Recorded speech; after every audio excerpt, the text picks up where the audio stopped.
He'll punch you in the face, make you think, insult your intelligence, and he'll get a laugh out of the whole thing. And they'll keep everybody will keep his name in their mouth. Yep.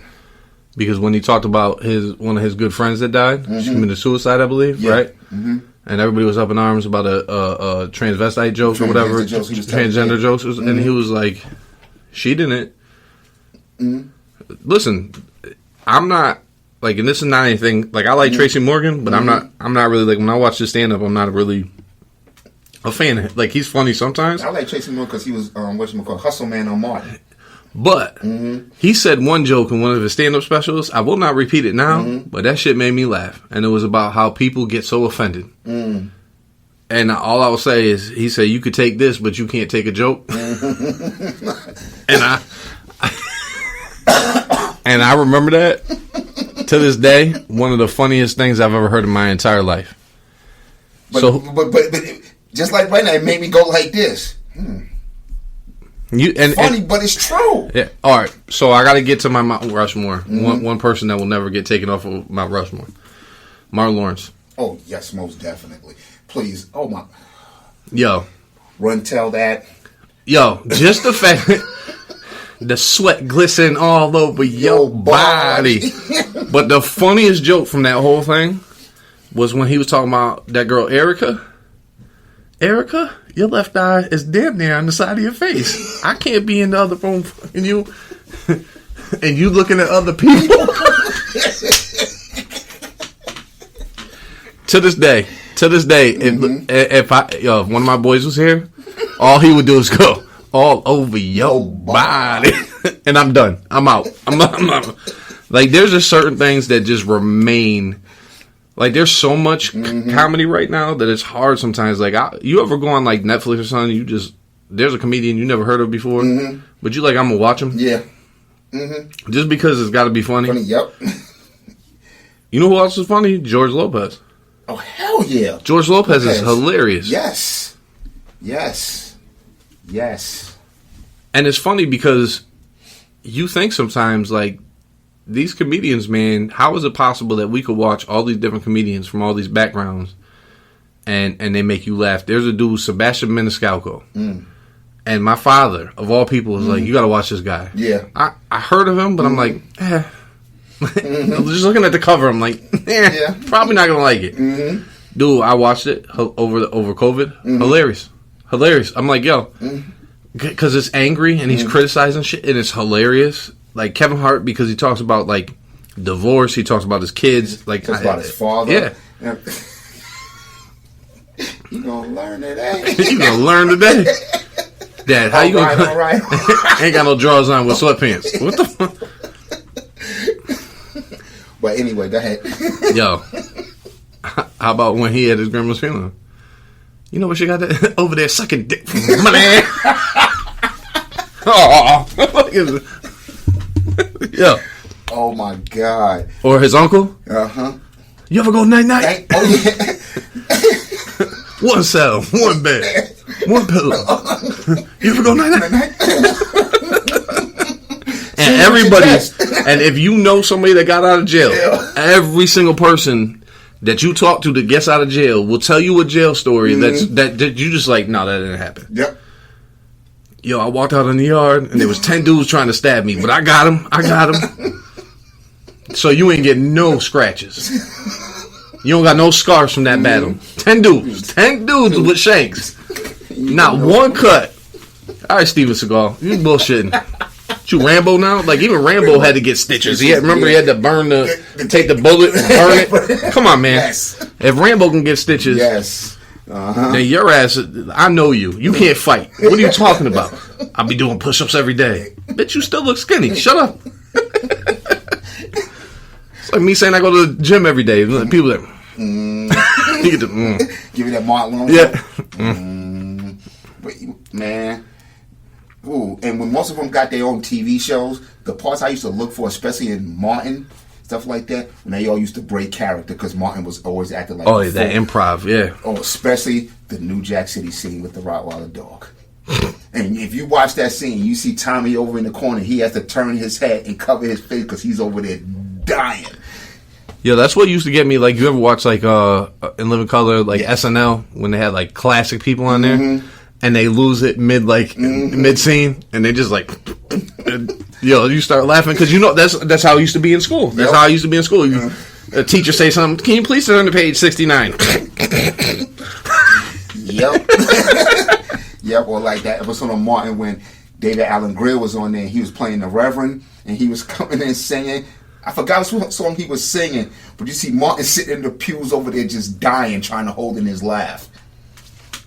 You also want to talk about this? How about Tommy Davidson? Oh.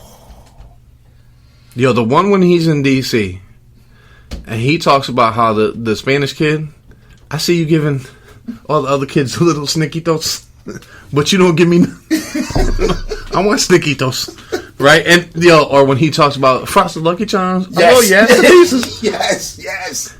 yes, and he breaks into song at the end, yes. But man, ooh, what was the song? It's something like I can't. It's not coming to me. I can't remember. Oh man, now you gotta look it up. No, I'm gonna look it up. Yep. Now you gotta look it up. Man.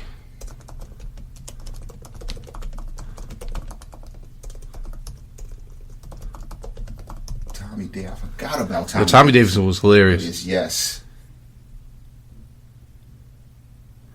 Yeah, so it wasn't Illin in Philly. I don't think it was that one. Or what about even Jamie Foxx's his comedy routines? Yo, I would love to see.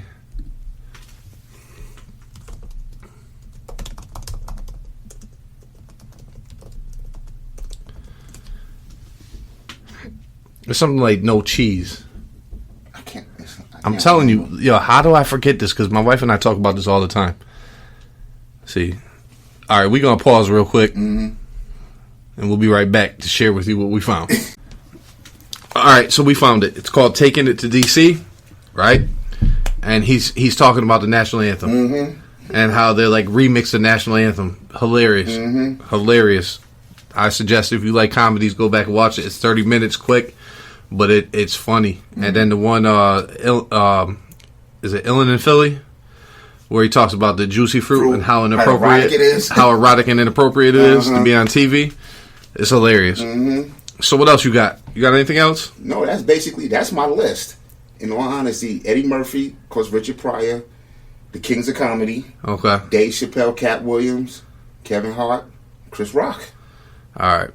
That's definitely that's a strong list, man. Yeah, that's a strong list. I mean, what else? Yeah, you know what's sad? No, I'm sitting here, so I brought up some white comedians, brought up a couple Hispanic comedians. You know who else is hilarious? I forgot to add this dude to my list, Joe Coy. Yo, if you ever get a chance, go see Joe Coy. Right, he's Filipino, he's Filipino American. Yo.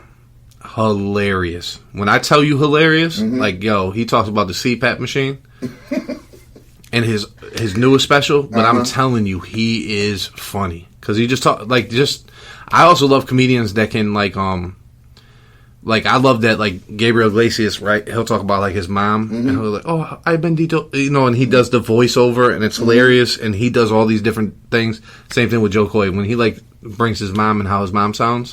Yo. Hilarious. And then I gotta give Cedric his flowers. Yes. Just because, yo, when he talks about Babalicious. Oh, you can call me by my initials. It almost is like an ode to Richard Pryor with the mechanic from Tupelo, Mississippi. Yep. Right? Like but listen, comedy just brings out like Kevin Hart's new comedy special came out today on Peacock. Oh, it did? So yeah, I told my wife like that's our thing tonight because we try to get tickets, but man, Kevin Hart's so big right now. Like his tickets, we paid like $1 each, so I paid about $200 to go see him in UMass. Now, well, first of all, I would go see Kevin Hart and I would pay the ticket price. If Ticketmaster, then they charge you $60 extra on a damn ticket. Like, what the fuck? Just tell me I gotta pay $160 a ticket. Don't have me look at it, and then as I put my parking, my fees in it, how did it go from 2 tickets at $120 a piece? Now I'm paying $550 for 2 tickets. How did that happen? Exactly. If they're $120 a piece, they should be $120. No type of disclosure about the fees. Right? Yeah, just fees, convenience fees. Convenience fees. I'm using a damn computer. I'm not talking to a human being. How is it possible if I walk up to Will Call and I buy it at the box office? Say the tickets come out on Monday morning at 12 p.m., right? If I go to Foxwoods at 12 p.m., I'll get that ticket minus the fees. Yep.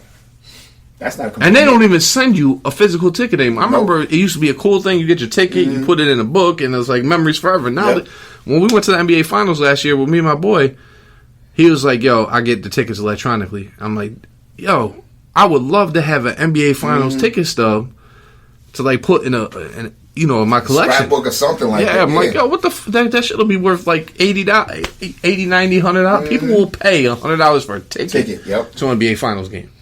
And not even go. Like, they just want the ticket stuff from somebody that was there. So I'm like, they messing up. I know I'm old school when it comes to that. I like to read the newspaper still. People make fun of me. I like crosswords. But damn it, like, we need to bring back physical tickets. You're going to charge me $60 in convenience fees? Well, it's only convenient if you give me memorabilia with it. Yes, exactly.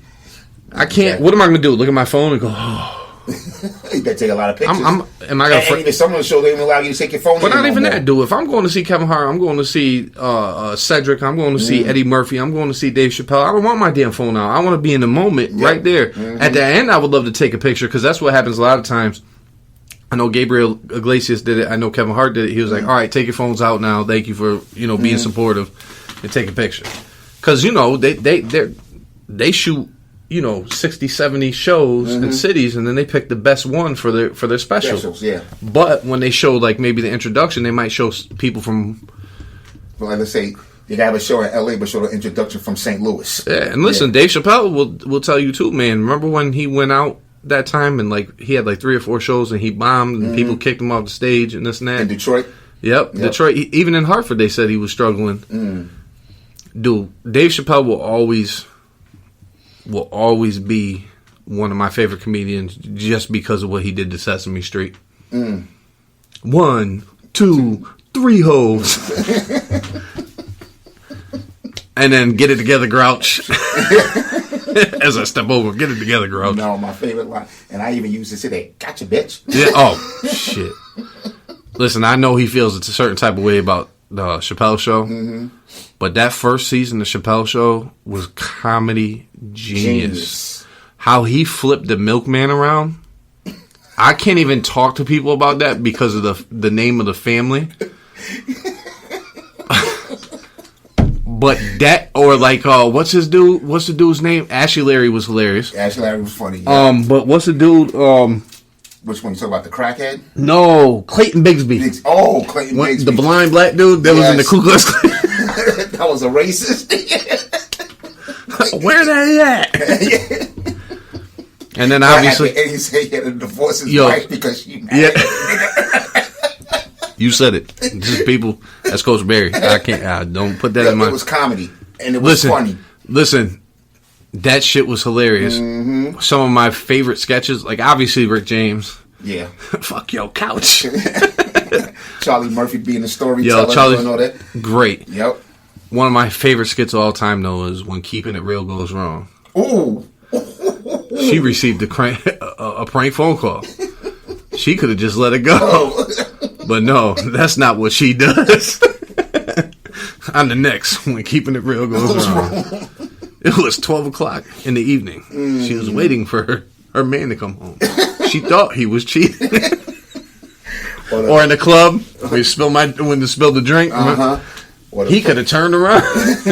Or one of my favorite ones, the player hating ball. Oh, yeah. Or how about the racial draft? Oh, yes. The Chinese delegation has taken the entire Wu-Tang Clan. Oh, my God. But, dang. Yo, this. Like I said, it's hard to narrow it down. That's why, like I said, even when I was just thinking about my favorite comic, it turned into my all-time favorite comedians. It has to be like because comedy specials. Listen, it all depends on the nostalgia. As you get older, it all depends on what you're looking for, right? Like you will never go wrong with Eddie Murphy Raw. Nope. Like any person our age can